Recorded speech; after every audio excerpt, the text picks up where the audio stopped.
For the abstract part, our research main focus is on SDG 4, which is quality of education. So what is quality of education? Quality of education is every student have to receive the same quality in their education field, regardless of their background, ethnic, or others. So everyone have to receive the similar part in education. So what's the objective of our research?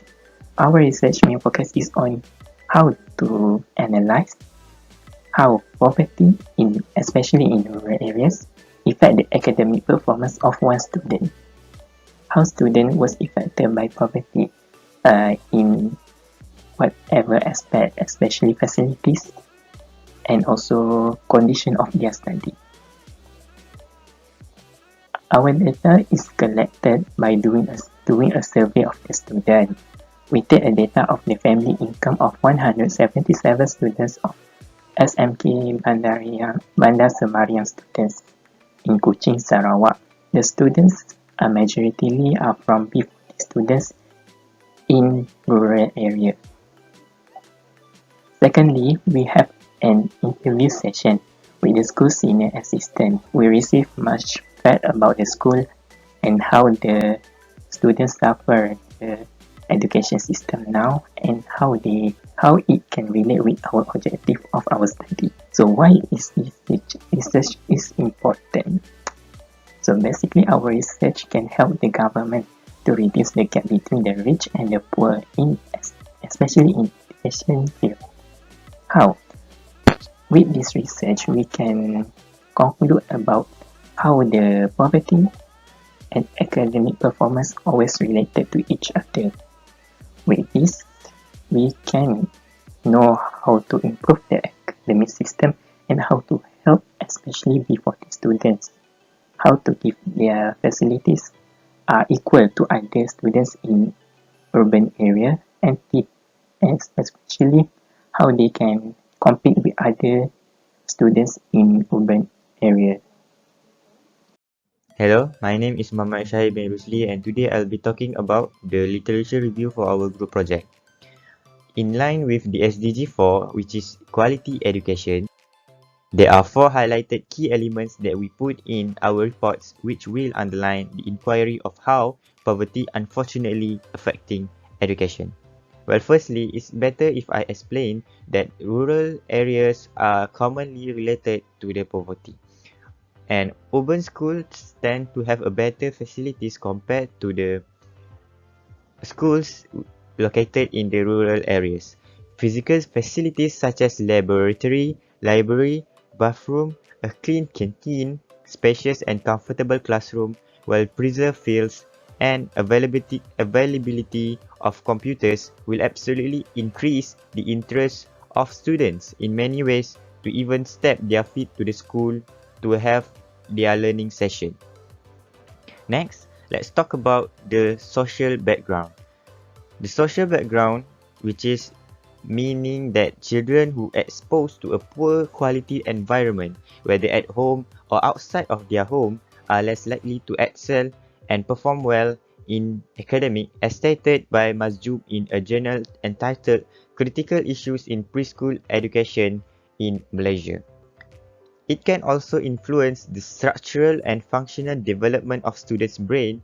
In fact, students who live in poor condition as a fact is the one facing the poverty issues and is going to draw a disparity line between them and the student who lived in a more sophisticated urban environment in terms of academic achievement. Now let's move on to the teachers' quality.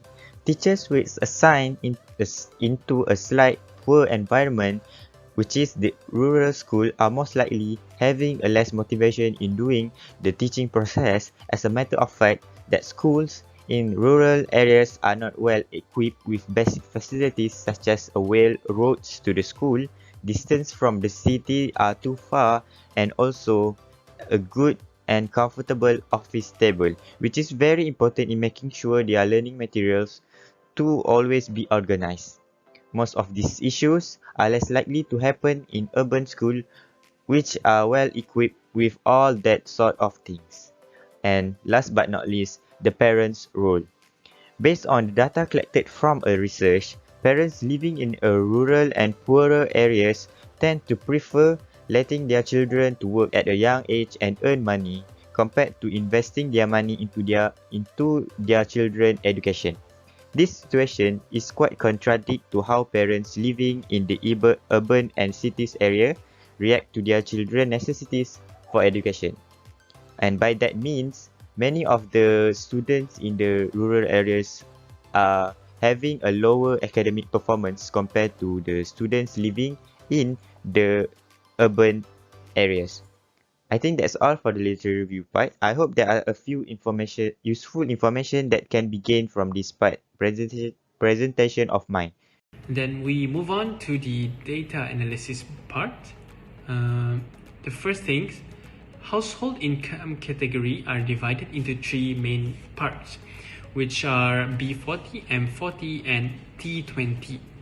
B40 household income category range from 0 to 4,850 per month, and then M40 from 4,851 to 10,970. And then for the highest income for household are T20 group, which is more than 10,971. And then moving on to the data analysis for mathematics for student Form 5 at SMK Bandar Semariang. 98 out of 177 students are male and the rest 79 students are female. And household income category are B40 makes up of an impressive amount of 89% of the household income category. Moving on to the grades versus number of students, 57 students failed to pass the mathematics subject and 34 students, which is about 21%, barely managed to pass the mathematics subject. And then moving on to the T20 category, we have 50% of students, which is 2 students, unfortunately only scored E in their results. And then moving on to the M40 pie chart, an impressive amount of 50% students, which is 8 students in the M40 category, only managed to have grade E for their mathematics. Lastly, we talk about the B40 students. Here, as we can see, 36% of the students only managed to not pass in their SPM 2019, but about 22% or 34 students have managed to pass their SPM. Therefore, there is not so much difference between the percentage of students who get E and G between B40 and M40 students, as both of them have more than 50% of the students only managed to barely pass or fail in the mathematics examination of SPM 2019. So moving on to the conclusion part of our report. So overall, our report has been successfully conducted and we have found out very important data that can help impact the society in many ways. So firstly is the impact of our report towards the society.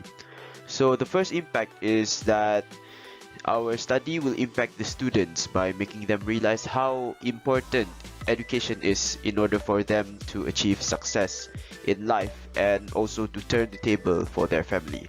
Secondly is the impact on the parents by making them understand more about how important education is towards their children regardless of their background in their social status. Finally, how will our results help educate the people? So, firstly, it can help educate the school in planning out an action plan on how to help the students who are having difficulties in their studies regardless of their social or family background.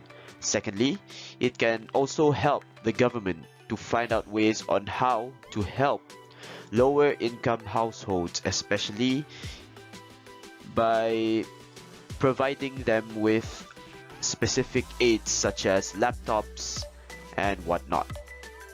So I think that is all from our group. Thank you.